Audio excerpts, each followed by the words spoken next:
Boker Tov, tout le monde. La paracha, notre parachat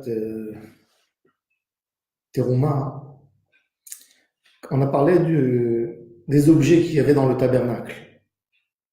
Dans les objets, parmi les objets, évidemment, on a l'arche. À propos de l'arche, il est écrit en langage de pluriel. Ve'asuli Aaron. Ve'asu. Ils feront l'arche. Dans tous les objets du tabernacle, il est écrit Dieu donne un ordre à Moshe, fais Ve'asita, Ve'asita, Ve'asita. Par contre, à propos du Aaron, Ve'asuli Aaron. Or, Chaim Akadosh nous explique beaucoup de mitzvot, on ne peut pas les faire. Par exemple, je ne suis pas Kohen, je ne peux pas accomplir les sacrifices au temple, les lois que les Kohanim ont en particulier. Les Kohanim, eux non plus, ne peuvent pas faire la mitzvah, par exemple, de la terouma, ne peuvent pas faire Pidyon Haben, puisqu'ils sont quittes de cette mitzvah. Pour faire les 613 mitzvot, impossible de les faire. Un juif seul ne peut pas les faire. Si tu n'es pas Kohen, tu n'es pas Lévi, tu n'es pas roi, tu ne peux pas faire toutes les mitzvot. Comment tu peux faire toutes les mitzvot? Si tu te colles avec tout un Israël ensemble. Et là, tu participes dans la mitzvah avec l'autre, et l'autre participe avec toi. C'est là que tu as tout le compte. C'est pour ça qu'avant de faire une mitzvah, quand on dit le Beshem Yichud Kutsha Berichud, tu dis Beyichuda Hashelim, Beshem Kol Israël. Je veux m'associer avec toi en Israël pour faire la mitzvah, pour qu'on puisse faire toutes les mitzvahs de la Torah. À propos du Aaron, la Kadosh Baruch Hu nous dit, le Aaron c'est la Torah, c'est l'arche, c'est quelque chose qui est complet, c'est l'objet le plus complet qu'il y a dans le tabernacle, l'arche. Vers sous Aaron, vous devez faire tous ensemble.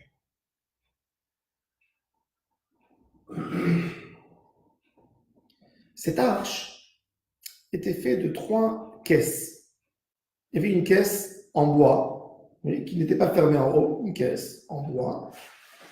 Cette caisse, il fallait faire une autre caisse qui était avec le volume externe de la caisse, exactement identique au volume externe de cette caisse en or. Puis on a fait rentrer cette caisse en bois dans la caisse en or. Après, il fallait faire une autre caisse en or avec un bord qu'on mettait là-dedans et ça fermait, donc ça faisait une caisse qui était plaquée de l'extérieur comme par l'intérieur en or. Il faut savoir que cette caisse, c'est une caisse que Betzalel a fabriquée pour Israël. Avant cette caisse, il y avait une autre caisse que Moïse a fait pour mettre les tableaux de la loi, puisque du moment que Moshe a fait descendre les deuxièmes tableaux qui n'ont pas été cassés, jusqu'au moment où le Mishkan a été monté, sont passés 6 mois, le premier Nissan. Donc, comme il est écrit dans le livre de Devarim, Akadosh Baruch Hu dit à Moshe, prends des tableaux en bois et fais une boîte. Et Moshe dit, Anach et Aluchot, Aaron Asher Asiti, que moi j'ai fait. C'est-à-dire que Moshe a fait lui déjà un premier arche, mais il n'a pas été utilisé. Pourquoi? Parce que pour associer la Torah à tout le monde, pas qu'à Moshe. La Torah n'appartient pas qu'à Moshe. D'ailleurs, avant que Moshe est décédé, il a écrit un Sefer Torah, il a donné à la tribu de Lévi. Ils sont venus tous les Bnei Israël manifester devant la porte de Moshe. Tu penses que la Torah, ça se transmet qu'au rabbin? La Torah, elle appartient à tout le monde de la même manière. Et Moshe Rabbeinu les a félicités. Et là, il a fait un effort, il a écrit un Sefer Torah pour chaque tribu et tribu.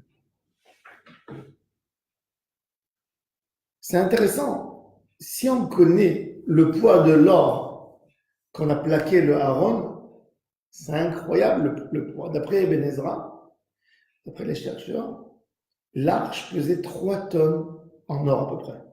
3 tonnes. C'est énorme. Pour sa dimension qu'il avait, c'est-à-dire que quand on a plaqué, c'était très épais. Il devait faire quelques centimètres d'or pour plaquer. Alors pourquoi on avait besoin de faire l'arche en bois au milieu? Si de toute façon il était plaqué en or, l'or quand elle est bien épaisse, c'est une matière qui ne bouge pas. Pourquoi on a besoin à l'intérieur de mettre du bois? Pourquoi? Si c'était complaqué avec 2 millimètres d'or, tu as raison. Je mets du bois, je plaque avec de l'or. Mais si l'or il est tellement épaissi, il fait 3 tonnes, pourquoi on a besoin de mettre à l'intérieur du bois? Parce que le vrai secret, c'est dans le bois. C'est pas dans l'or. L'or, il a une valeur. L'or, il est cher parce qu'il n'y a pas beaucoup de ce métal dans le monde. Donc, vu sa quantité, il est cher. Mais en soi, il n'a pas une importance plus que que du métal. Il est plus rare. Il est rare. Pour l'homme, il est rare. C'est l'homme qui a fixé la valeur de l'or selon sa rareté. Et je vais raconter une histoire que ma grand-mère toujours nous racontait.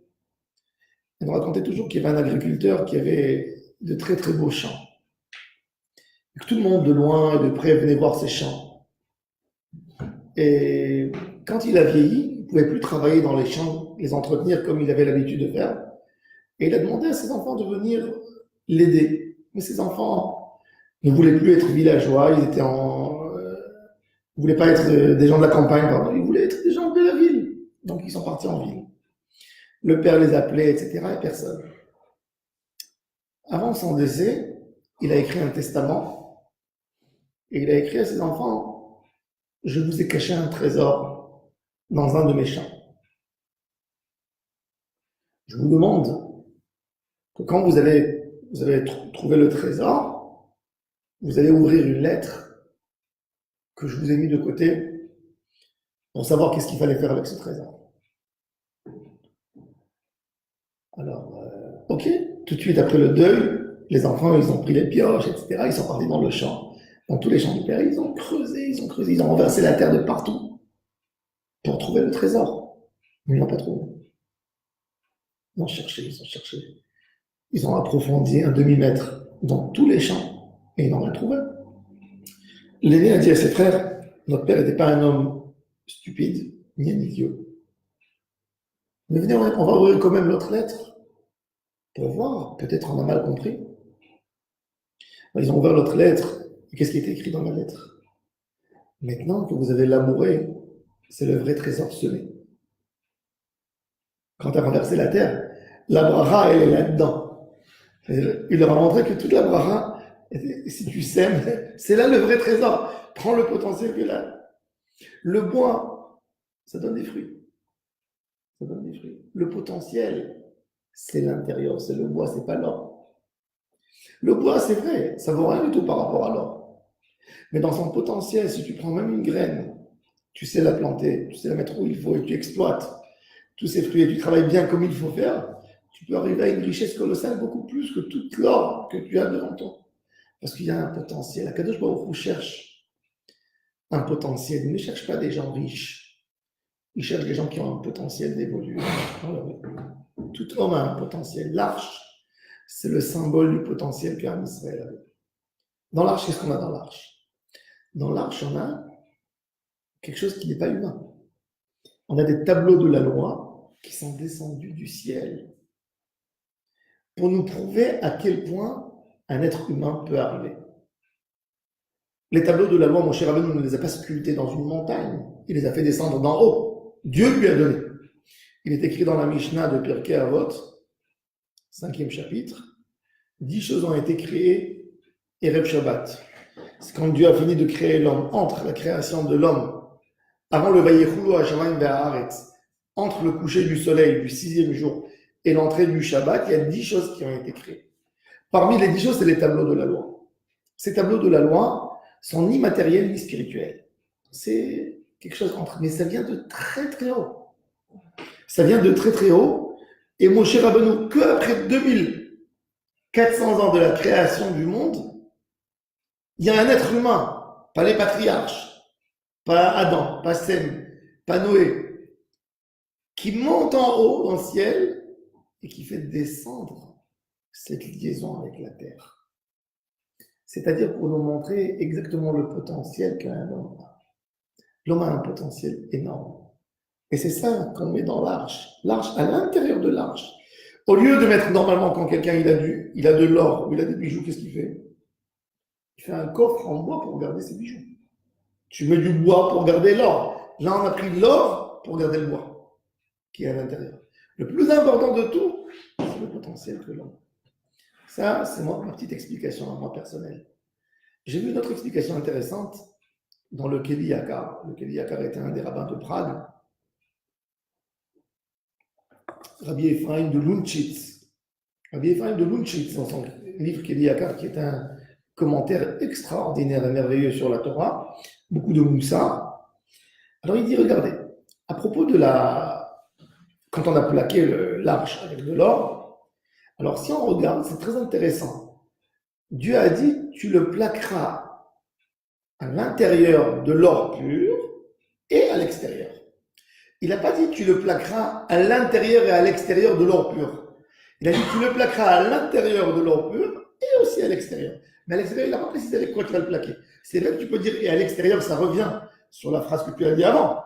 On veut dire, à l'intérieur comme à l'extérieur. Mais il dit, l'homme, le problème de l'homme, c'est que toujours dans son apparence, tout ce qu'il présente dehors, il présente de l'or pur. Voilà, toi tu étais au Maroc. Tu as vu, il y a une chose qui est flagrante quand on va dans les pays arabes, très intéressant. Quand on passe devant n'importe quelle maison, on va voir une très belle porte, une porte typée, belle. Tu rentres là-dedans, la maison elle n'est même pas carrelée, il y a des chèvres dans la maison, c'est sale. Même à l'entrée des villes. Même à l'entrée des villes, il y a toujours de très très belles portails, de très belles portes. Pourquoi? Parce que l'homme, c'est de l'apparence. Surtout chez eux, le culte, c'est du choufouni. Regardez, chez moi, c'est beau. À l'intérieur, l'homme ne fait pas attention. Alors il dit, la Torah, elle te dit, le plus important, c'est qu'à l'intérieur, l'or sera pur et pas à l'extérieur. À l'extérieur, tout le monde le fait. Akadosh Baruch Hu ne te demande pas de réparer tes gestes à l'extérieur. À l'extérieur, ça sera toujours bien fait. Tes gestes à l'intérieur. Ta neshama qui est en toi, là-bas, dans tes pensées, il faut que tes pensées soient pures. Que tu penses toujours positif sur les autres, que tu penses toujours à faire du bien à tout ton entourage. Ça, c'est la volonté de la Torah. C'est évident. On sait que tu vas le faire en or. On sait que tu vas faire tout pour plaire à tout le monde. Le but de la Torah, c'est qu'à l'intérieur, tu le fasses Zahaf, même à l'intérieur. Ça, c'est la Avodat Hashem de la Neshama. Le tzaddik, sa plus grande Avodat Hashem, c'est à l'intérieur. Il ne montre pas ce qu'il fait. Toujours, il veut essayer de réparer sa Neshama, ce qu'il y a en lui. Ça, c'est le Ikar de la Avodat Hashem.